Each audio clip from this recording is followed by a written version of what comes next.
Attention listeners, mark your calendars for Colorado Gives Day on December 10th. Support Aftersight and give to the causes you care about. Go to coloradogivesday.org/organizations/Aftersight between now and December 10th to make your donation. You're listening to The Blind Chick, an Aftersight original podcast. We're telling you stories about strength, overcoming hurdles, and living experiences. We see who you really are. Blindness can be an adventure. Are you ready for the journey of a lifetime? We are. Hello, everybody. Jonathan Price. Welcome to The Blind Chick. My name is not Penn Street or Moses Street. They're going to come up in just a second, but I wanted to thank you so much. Wish you a happy Thanksgiving, a Merry Christmas, Happy Hanukkah, Kwanzaa, all those wonderful holidays that are coming up in this freezing cold month of December. Just wanted to remind you guys, December 10th is Colorado Gives Day, so make sure you give and give to your heart's content. We can't do this show without those donation dollars. We enjoy your giving so much, and it helps us produce content like this. So now we're going to dive back into Penn, Moses, and Wendy. All right, guys, take it away.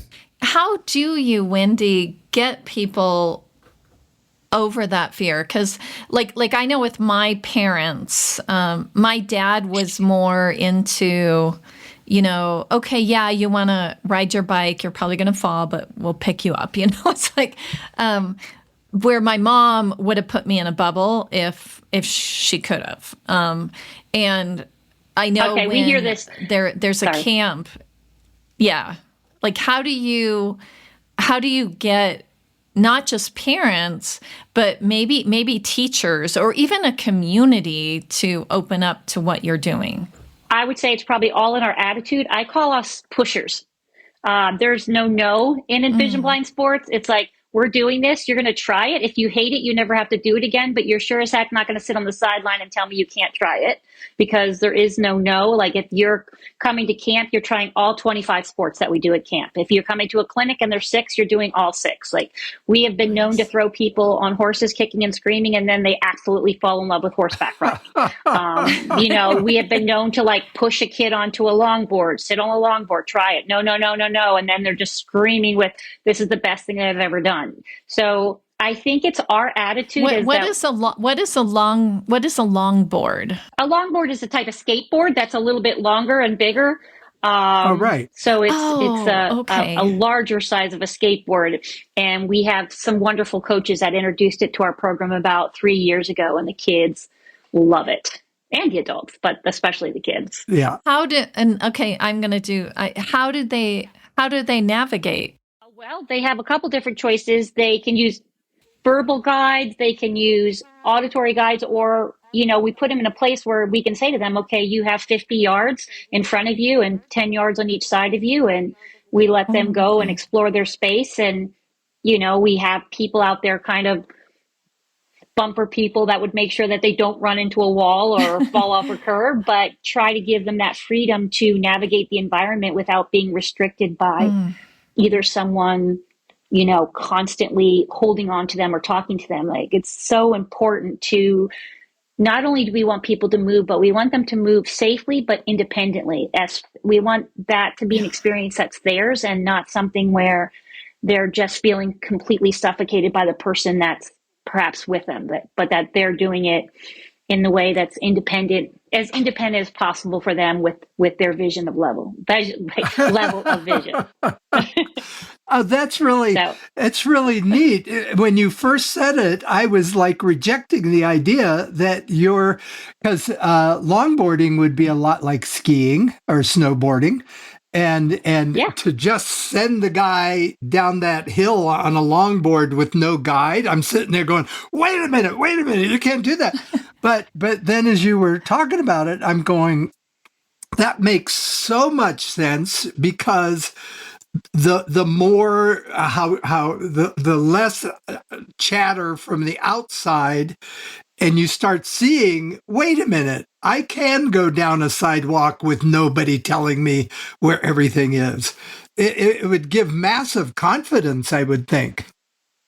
Yeah, absolutely. Yeah. And that's such a big part of our program. And I'm not saying that we don't guide at all, but we definitely try to be the least restrictive as we can to make sure that they're doing everything as independently as possible. Like, and we start longboarding in a gym, and our instructors started by putting the longboard on an actual mat.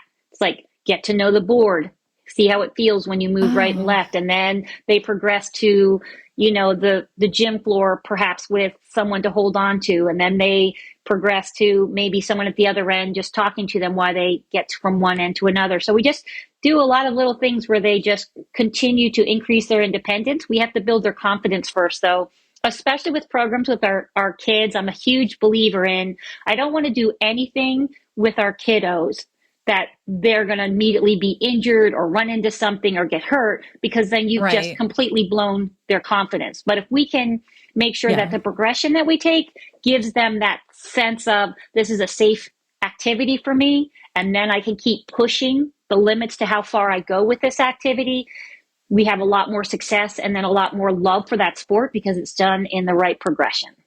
Yes, that's a great philosophy. My grandchild did that with me with skateboarding, as it had been about 60 years since I'd skateboarded, and he literally walked me through it the way you're talking to get me back up on the skateboard. And absolutely. Anyway, baby steps, and then you go. Baby steps. That's right. Yeah. Yeah, I love your philosophy of like, you are going to do it. You're going to at least try. And you really don't know until you've experienced it. And it is almost like a drug, because once you've experienced that freedom of being untethered, you want more of it, or at least everybody that I've experienced it with. Or do you see that with the sports you do? And I know, you know, and like you said, you're working with kiddos all the way up to adults. Do you see that in every age, or is it more prominent in one area? I think the longer they do it, the more that you see it. So obviously your little guys are just figuring it out because we start them pretty young. But as they grow, I definitely see that whole concept of being in space, feeling independent, and the empowerment that they feel. See, I think that what you're alluding to is kind of true for everyone. Vision, no vision. If you are in sports, it's always more than sport. It's not just about playing that particular sport. It's such a bigger picture. It's about how it makes you the person that you are, how it makes you feel, how it increases your confidence, how it makes you feel more independent, how it makes you feel powerful. And I think I was an athlete through college, and I think when I realized what sport did for me, it's like, well, sport should do that for everyone. Everyone that gets involved in a physical activity should feel that joy, should feel that sense of so many things, independence, confidence, like I said, when you are participating in a sport, and that carries over into your work, that carries over to your communication with your family, with your friends. And so when we look at like these events that we do with our kids and our adults, it's giving them that is the goal. It's so much bigger. I think it's either what? I think one of the grants that we get from Dick's Sporting Goods, it's more than sport. And we believe that it's absolutely more than sport. It's about so much more. And everything that we can do to make that. And I also loved your example about how you were able to give feedback as an athlete that's blind, because when our athletes are done going to camp and they graduate from high school, the first thing that we always want to ask them is, can you come back? Can you give back to us and help us get camp growing and bigging? And so we have a lot of our athletes or our counselors that come back and help at camp. And they're such a valuable resource to us, because you can only see through the lens of blindness if you're blind. Like, that's just the way that it is. It's your experience and your understanding of that. And so in order to build and be stronger and really meet the needs of who we're dealing with, we need that perspective. So I loved when you said that. It's like, yes, it's like looking at making sure, are we really checking in with the people that benefit from this and find out, like, how can we do this better? Constantly reevaluating and looking. It's like, there's got to be better ways to do this, and being open to like trying it. And if it doesn't work, all right, didn't work, try something else. We're really okay with making mistakes and experimenting with things that I normally wouldn't experience.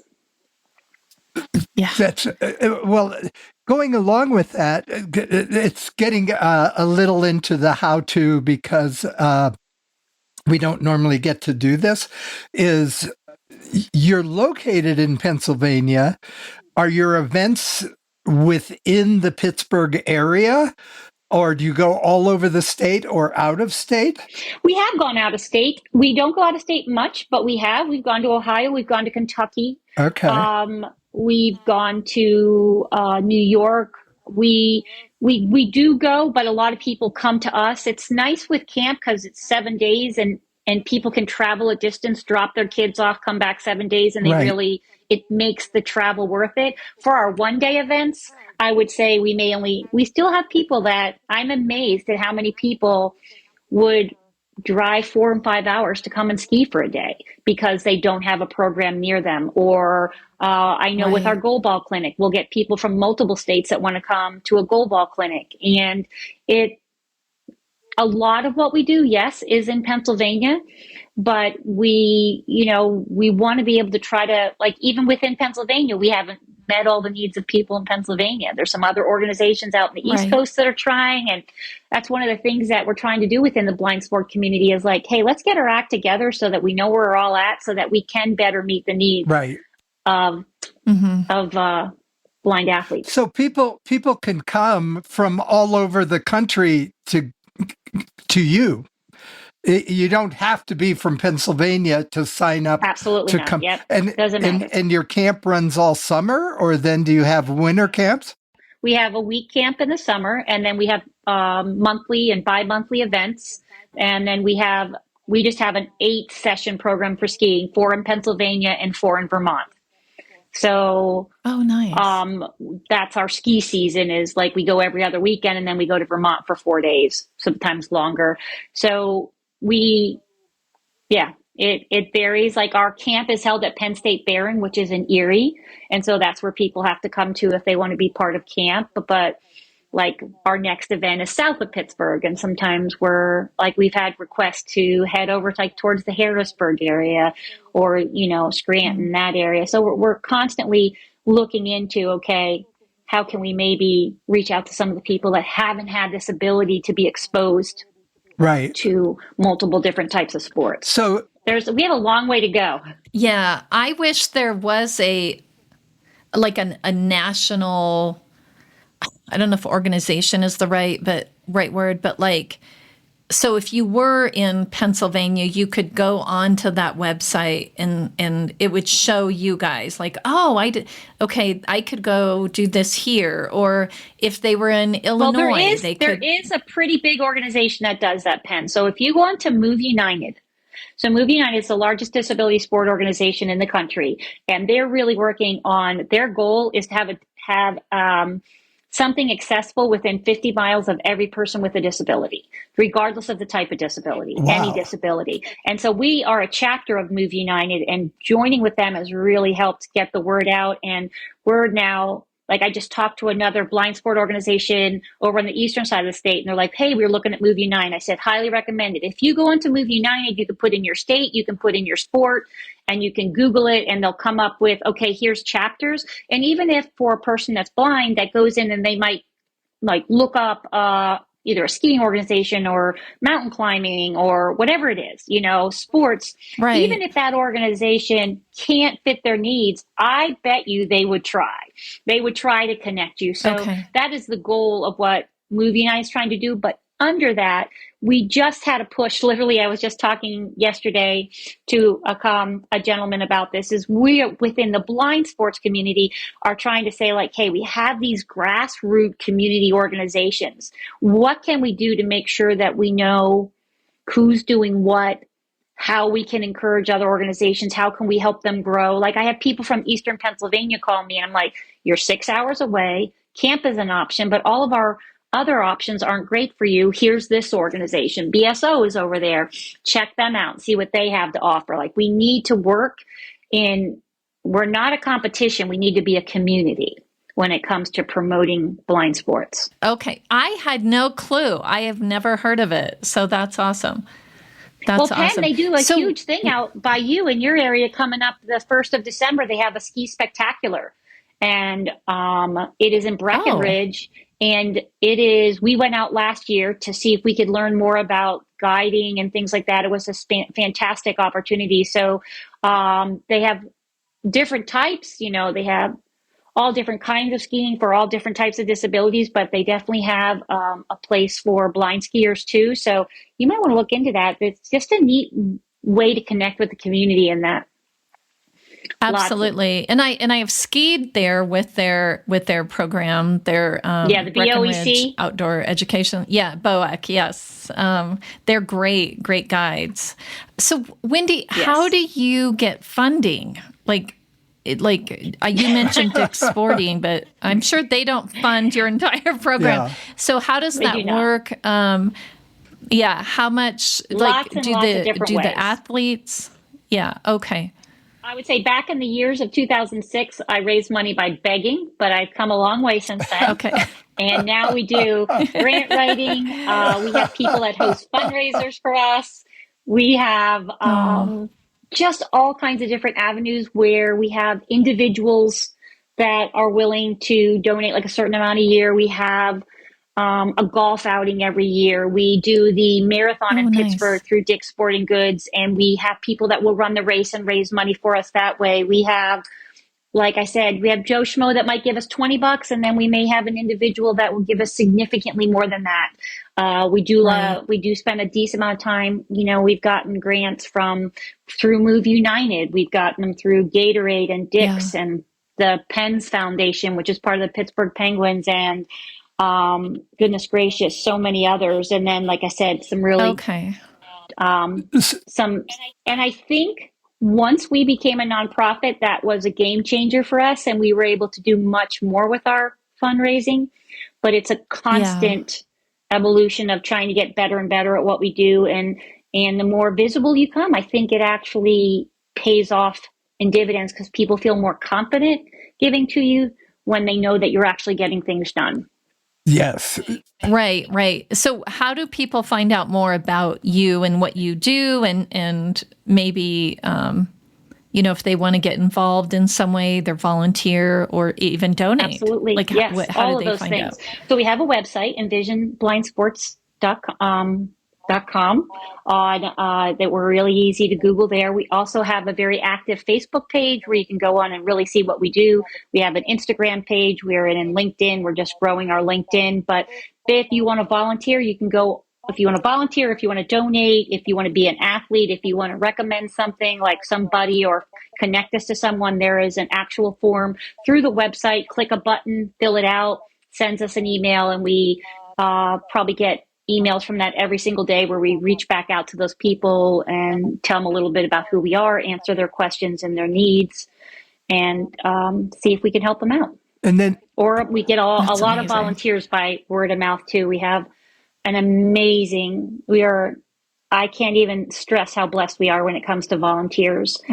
So we feel very blessed, but we're always looking. We're always accepting more. I've probably got 3 this week of people. It's like, hey, I heard about your program. I want to help with tandem biking, or I want to help with skiing, or I want to help with camp. And we meet some amazing, wonderful humans that way. And it's a lot of fun. Yeah. That's exciting. I know. Another is all of this free, or is there a cost involved? Well, the belief that if you give everything away for free, it's not always in the best interest of the program, because then it's like, oh, it's free. I don't really have to show up, or it doesn't have any value. So I would say on general, if we charge a fee, that's about 25% of the total cost, but we never turn someone away for finances. So for instance, at camp, we ask, because camp costs about $1,500 a kid for the week for us. But we charge $600. But I would say only a little over half pay the $600, and the other 48% we raise extra money. So if a parent says, "Hey, I can't afford this," then we're like, "All right, we'll find a Lions Club, we'll write a grant, we'll find an individual that will help compensate for that." So we get a small chunk from the individuals in the program, And then we use all the other fundraising and grant writing that we have to pay for the difference. But I would say it's about 25, 75, 75% of it we raise and 25% we get through fees and registrations. Oh, that sounds great. I love that you mentioned lions. Moses and I are both lions. Excellent. So am I. Roar. Oh, you are. Roar. Yeah, we actually started a white cane project here in Colorado. And the Colorado Lions the clubs have been very generous. So anybody who lives in Colorado that needs a white cane, we make sure that they have one in their hands, and we get them through Ambiotech, which I'm sure you're familiar with, because they have the best canes by far. But yeah, that's exciting. It's exciting, you're a lion. That's awesome. Okay. Awesome. Well, you got me excited because it's one, to have so many sports that people can try out to find something that they're going to fall in love with. And then the price is definitely fair and right and correct. And then on top of it, for people out of state, if you have not been to Pennsylvania, especially Western Pennsylvania, it is friggin' beautiful. I do. I love our Four Seasons. We're very strong, distinct Four Seasons, which I absolutely love the changes of all four of them. Mm-hmm. But I do miss the mountains of Colorado. Yeah. If I could put them like one big mountain, like we have little mountains, but if I could put one big mountain in Pennsylvania, my life would be complete. But that's why we have to travel, so we get to the mountains. Well, we'll send you one of our 14ers. Exactly. So we have a few extras. So. Yeah. Wendy, what is your favorite sport? I really am curious, because you were an athlete and then now you're part of teaching so many different sports. What is your sweet spot? Well, I have to say, without even thinking about it, hands down, it's skiing. I will probably ski until the day they bury me. I just love the freedom. I love to be outdoors. I love to be in the mountains. I love snow. I absolutely love snow. I love, and I think as much as I've grown up loving skiing, I love it even more because I get to be a ski guide. I teach a lot of different sports in the blind sport world, and a lot of them are fun and exciting, but nothing compares to skiing. It's definitely my favorite. definitely my favorite. I agree. That's great. I agree. I don't do anything though that I'm outside. What would your takeaway for people? This podcast is listened to all over the world, all ages, all abilities. What would you like them to leave with today? Well, don't underestimate yourself, and don't be afraid to try something new. And it doesn't matter how old or young you are. I just think that we all need to be able to take some risk in life and put ourselves out there. And I think believe that you can do the things that maybe people don't believe you can. And I'm not talking about people that are blind, I'm just talking about people in general, that so many times we let other people determine what we can and cannot do. And I just think we need to put more energy into believing that it's okay to put ourselves out there and try something, and to be a little brave and a little bold and take some risk, because the joy that comes with that is absolutely amazing. Yes, exactly. Yeah. Well, if I wear a blind mask, can I come out to your camp? Absolutely. Okay. I would love to have you guys come out to camp. And actually, Penn, I have talked to a couple other podcasts and a couple other adults, and we are, and get your thoughts on this, giving serious thought to having a adult blind camp where I would love that. People can come, they can bring their spouses, they can bring a friend, they can slap blindfolds on them, they can play the sports that maybe they haven't played since high school, or maybe they've forgotten how much fun it brings, and just bring that community together too. Just one of my best friends is talked to about it. He's totally blind, and he's like, I would just love to have 3 or 4 days where I can reconnect with the blind community and just share all that stuff, but at the same time play goal ball, or try riding a longboard, or tandem bike, or play tennis, or whatever it is. And so we're really giving some thought to figuring out how we can make that happen.